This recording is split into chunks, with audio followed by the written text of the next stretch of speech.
बच्चों जय हिंद। बच्चों आज हम लोग जनवरी की करंट अफेयर्स का रिवाइज करेंगे और इम्पोर्टेंट करंट अफेयर्स जो आपके लिए सभी एग्जामों में, चाहे वो यूपी टेट हो, चाहे वो यूपी एसआई के एग्ज़ाम हो, ठीक है, चाहे वो एनटीपीसी के एग्ज़ाम हो, यहाँ तक कि लोअर पीसीएस, लेखपाल वगैरह में बहुत इंपॉर्टेंट है। यहाँ तक कि यूपी पीसीएस में भी इससे काफ़ी क्वेश्चंस आते हैं। तो आज ही हम लोग आज देखेंगे जनवरी करंट अफेयर्स और क्विक रिवीजन करेंगे। उत्तर प्रदेश सरकार ने झांसी रेलवे स्टेशन का नाम बदलकर वीरांगना लक्ष्मीबाई रेलवे स्टेशन कर दिया है, ठीक है। और हाल ही में भारतीय सेना ने मध्य प्रदेश के महू में क्वांटम लैब की स्थापना की। और जो तीसरा सबसे इंपॉर्टेंट फैक्ट है आज का, वो ये है कि संयुक्त राष्ट्र सुरक्षा परिषद की आतंक विरोधी समिति की अध्यक्षता अब भारत करेगा। और आईसीएआर रेटिंग ने 2022-23 के लिए भारत की जीडीपी का 9% रहने का अनुमान व्यक्त किया है। और अटल इनोवेशन रैंकिंग 2021 में आईआईटी मद्रास को पहला संस्थान मिला है। दूसरे नंबर पर आईआईटी बॉम्बे है और तीसरे नंबर पर आईआईटी दिल्ली है। चौथे नंबर पर आईआईटी कानपुर भी है। अमित शाह जो हमारे माननीय गृह मंत्री हैं, उन्होंने नई दिल्ली में drug free India campaign launch किया। और हिमाचल प्रदेश में पीएम मोदी ने सावरा कुड्डू जल विद्युत परियोजना का उद्घाटन किया। इसके अलावा उन्होंने राज्य में धौला सिद्धि हाइड्रो पावर प्रोजेक्ट और Lohri stage 1 hydro power project का भी उद्घाटन किया। उत्तर प्रदेश राज्य के नए मुख्य सचिव के रूप में दुर्गा शंकर मिश्रा ने अपना कार्यभार संभाला है। और श्यामा प्रसाद मुखर्जी रूरबन मतलब होता है अर्बन प्लस रूरल मिशन में तेलंगाना पहला राज्य रहा है। काशी फिल्म महोत्सव 2021 का आयोजन वाराणसी में किया गया। इससे क्वेश्चंस आने के चांस हैं। तो ब्रिक्स में कौन कौन से आते हैं? ब्राजील आता है, रूस आता है, इंडिया आता है, चाइना आता है, साउथ अफ्रीका आता है। अब एक नया सदस्य बन गया है ब्रिक में एक डेवलपमेंट बैंक है, न्यू डेवलपमेंट बैंक, उसका एक नया सदस्य मिस्र बना है। विश्व में सबसे अधिक बार डाउनलोड किया जाने वाला मोबाइल ऐप टिकटॉक हो गया है। और हाल ही में हिंदी भाषा का साहित्य अकादमी पुरस्कार दया प्रसाद सिन्हा को दिया गया है। और दूसरा जो क्वेश्चन यहां से बनता है वो इंग्लिश का बनता है। तो इंग्लिश का जो साहित्य अकादमी पुरस्कार है 2021, वो थिंग्स टू लीव बिहाइंड, ठीक है, नमिता गोखले को दिया गया। और इस पर मैं आपको एक डिटेल वीडियो बना चुका हूं। इसके अलावा विदेशी धरती पर टेस्ट मैचों में 100 विकेट लेने वाले पहले भारतीय गेंदबाज जसमीत बुमराह बने हैं। और निशस्त्रीकरण पर युवा सम्मेलन में भारत का स्थायी प्रतिनिधि अनुपम रे को नियुक्त किया गया है। इसके अलावा हाल ही में पाकिस्तान में हिंदू मंदिरों की देखभाल के लिए पहली बार एक संस्था की स्थापना की गई है। और 200 टेस्ट विकेट लेने वाले 5वें भारतीय गेंदबाज के रूप में मोहम्मद सामी हैं। सेंचुरियन में टेस्ट मैच जीतने वाली पहली एशियाई टीम का खिताब भारत के नाम रहा है। और ARIIA रैंकिंग 2021 में आईआईटी मद्रास को शीर्ष स्थान मिला है। और दुबई में जो अंडर 19 क्रिकेट एशिया कप हुआ था, उसका खिताब भी भारत ने जीत लिया है। डॉक्टर BL इंदिरा ने एक पुस्तक लिखी है, glimpse of A pioneers life journey. Important book है, आपके एग्जाम में पूछी जा सकती है। भारत सरकार ने जल जीवन मिशन के तहत मध्य प्रदेश को 15,381 करोड़ रुपए दिए हैं। और भारत के 3 प्रमुख व्यक्ति डॉक्टर वेंकुटम आयुर लक्ष्मण, नवजीत सिंह ढिल्लू और डॉक्टर प्रदीप मर्चेंट, इन तीनों को ऑर्डर ऑफ कनाडा सम्मान से सम्मानित किया गया है। सबसे तेजी से 100 टेस्ट विकेट लेने वाले भारतीय विकेट कीपर ऋषभ पंत बन गए। तेलंगाना देश का पहला ऐसा राज्य हो गया है जिसने 100% आबादी को कोविड की पहली डोज लगा दी है। और उत्कृष्ट शैक्षिक प्रदर्शन के लिए DAAD पुरस्कार 2021 से शिप्रा दुरेजा को सम्मानित किया गया है। ऊर्जा मंत्रालय ने ग्रामीण इलाकों में LED बल्ब देने के लिए ग्राम उजाला योजना शुरू की है। इसके अलावा जो इम्पोर्टेंट कदम है कि मध्य प्रदेश ने खेलो इंडिया यूथ गेम्स 2022-23 की मेजबानी करने की घोषणा की है और एक नया अभियान शुरू किया गया है, 100 दिवसीय पठन अभियान, जिसे कहते हैं पढ़े भारत। ये धर्मेंद्र प्रधान ने शुरू किया है। शीतकालीन ओलंपिक की 2 अलग अलग स्पर्धाओं के लिए क्वालिफाई करने वाले पहले भारतीय आरिफ मोहम्मद खान बने और दुनिया की सबसे लंबी मेट्रो लाइन चीन में शुरू की गई। दुनिया की सबसे लंबी मेट्रो लाइन चीन में शुरू की गई है और चीन ने वैश्विक रोबोटिक्स हब बनाने के लिए एक पंचवर्षीय योजना भी शुरू करी है। एक क्वेश्चन पूछा जाता है कि कितनी भाषाओं में साहित्य अकादमी पुरस्कार दिया जाता है, तो 22 भाषाओं में 2021 का साहित्य अकादमी पुरस्कार दिया गया। चीन ने भी कृत्रिम सूर्य बनाया है, उसी प्रकार दक्षिण कोरिया ने भी ये घोषणा की है कि वह 2026 तक कृत्रिम सूर्य बना लेगा। डीआरडीओ ने 1 जनवरी को अपना 64वां स्थापना दिवस मनाया, मतलब डीआरडीओ को स्थापना किए हुए उसके 64 साल हो गए हैं। और नागपुर में एक राइट टू पीडब्ल्यू शुरू किया गया। ये सार्वजनिक शौचालय की स्थिति सुधारने के लिए किया गया, जो गंदगी रहती है उसको कम करने के लिए किया गया। मेजर ध्यानचंद खेल रत्न विश्वविद्यालय की आधारशिला कहाँ रखी गई? मेरठ में रखी गई।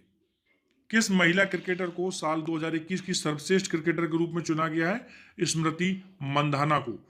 राजनाथ सिंह ने, जो हमारे मिनिस्टर हैं, उन्होंने लद्दाख में दुनिया की सबसे ऊंची मोटर योग्य सड़क का उद्घाटन किया है। और राजनाथ सिंह हमारे कौन से डिफेंस मिनिस्टर हैं? किस राज्य की हाई कोर्ट देश की पहली पेपरलेस अदालत बनी है? तो केरल आंसर होगा। ठीक है। अब हाल ही में राष्ट्रीय बाघ संरक्षण प्राधिकरण की रिपोर्ट के अनुसार वर्ष 2021 में भारत में कुल कितने बाघों की मृत्यु हुई है? 126 बाघों की मृत्यु हुई है। किस देश में फ्लोरोना संक्रमण का पहला मामला सामने आया है? इजराइल। ठीक है।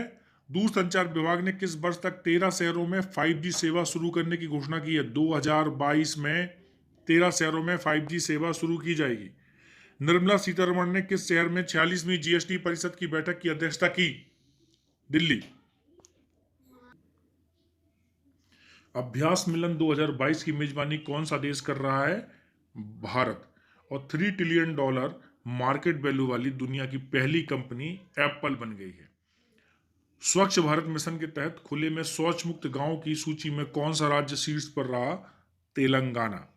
और जीएसटी संग्रह में उड़ीसा का स्थान 2021 में सर्वोच्च रहा। अंडर 19 क्रिकेट एशिया कप 2021, जिसका विजेता भारत है, वो कहां आयोजित किया गया था? संयुक्त अरब अमीरात में। किस शहर में अभी हाल ही में वाटर टैक्सी सर्विस शुरू की गई है? मुंबई में। और चंडीगढ़ में Kalpana Chawla space science research centre का उद्घाटन किया गया है। सरकार ने जनगणना 2021 को कब तक स्थगित करने का फैसला किया है? सितंबर 2022 तक। किस देश ने क्रिप्टो वॉर के चलते crypto currency index IC15 launch किया? भारत ने। स्वच्छ गंगा के लिए राष्ट्रीय मिशन के महानिदेशक के रूप में किसे नियुक्त किया गया है? जी अशोक कुमार को। नासा के अंतर्राष्ट्रीय वायु और अंतरिक्ष प्रोग्राम को पूरा करने वाली पहली भारतीय महिला कौन बनी है? जानवी डाटी। 2022 में G7 शिखर सम्मेलन की मेजबानी जर्मनी ने की और 2022 के लिए सुरक्षा परिषद की आतंकवाद निरोधी समिति का अध्यक्ष TS त्रिमूर्ति को चुना गया है। दक्षिणी ध्रुव पर अकेले पहुंचने वाली पहली आश्वेत महिला प्रीति चंडी बनी है। और लोसर महोत्सव लद्दाख में आयोजित किया जाता है। RBI ने अभी हाल ही में एयरटेल पेमेंट बैंक को अनुसूचित बैंक का दर्जा दिया है। भारत ने ओमिक्रॉन वेरिएंट की जांच के लिए ओमिश्योर नाम की पहली स्वदेशी किट लॉन्च की और पद्म श्री से सम्मानित सिंधुताई सपकाल का निधन हुआ है। वह समाज सेवी थी। मोदी जी ने 25वें राष्ट्रीय युवा महोत्सव की मेजबानी पुडुचेरी में की और उज्ज्वला योजना के तहत 7 वर्षों में करीबन 36 करोड़ 70 लाख LED बल्ब वितरित किए गए। अभी हाल ही में त्रिपुरा में महाराजा वीर विक्रम एयरपोर्ट के नए टर्मिनल का उद्घाटन किया गया और भारत की पहली महिला शिक्षक सावित्रीबाई ज्योतिबा राव फुले को की 3 जनवरी को 191वीं जन्म जयंती मनाई गई। अभी हाल ही में अमेरिकी भारत व्यापार परिषद के प्रमुख पद पर अतुल कश्यप को नियुक्त किया गया और अंतर्राष्ट्रीय सौर गठबंधन में हाल ही में एंटीगुआ और बारमूडा शामिल हुए। विश्व पक्षी दिवस 5 जनवरी को मनाया जाता है। वर्ल्ड इकोनॉमिक आउटलुक 2022 को IMF लॉन्च करता है और IPL 2022 में भारत की टीम का नाम लखनऊ जॉइंट 11 रखा गया है। गुजरात में 2 दिवसीय अंतर्राष्ट्रीय शिक्षा सम्मेलन का उद्घाटन किया गया और चीन के कृत्रिम सूर्य ने 17 मिनट तक 7 करोड़ डिग्री सेल्सियस ऊर्जा निकालकर विश्व रिकॉर्ड बनाया। अभी हाल ही में एक सी ड्रैगन 2022 अभ्यास हुआ। इसमें संयुक्त राज्य America, Australia, Canada, Bharat, Japan और दक्षिण कोरिया ने भाग लिया। आयशा मलिक पाकिस्तान की सुप्रीम कोर्ट की न्यायाधीश के पद पर नियुक्त हुई हैं। कृषि लागत और मूल्य आयोग के अध्यक्ष के रूप में विजय पाल शर्मा को नियुक्त किया गया और जयंत घोषाल की एक बुक है ममता बियॉन्ड 2021। उत्तर प्रदेश के मैनपुरी सैनिक स्कूल का नाम बदलकर जनरल बिपिन रावत के नाम पर रखा गया है और चेन्नई हवाई अड्डा टॉप 10 वैश्विक सूची में शामिल होने वाला भारत का एकमात्र हवाई अड्डा बन गया है। और एक बुक है गांधी के हत्यारे the making of Nathuram Godse and his ideas of India, ये धीरेन झा की बुक है। राष्ट्रीय विज्ञान दिवस 28 फरवरी 2022 की थीम क्या थी? उसकी थीम थी integrated approach in science and tech for sustainable future.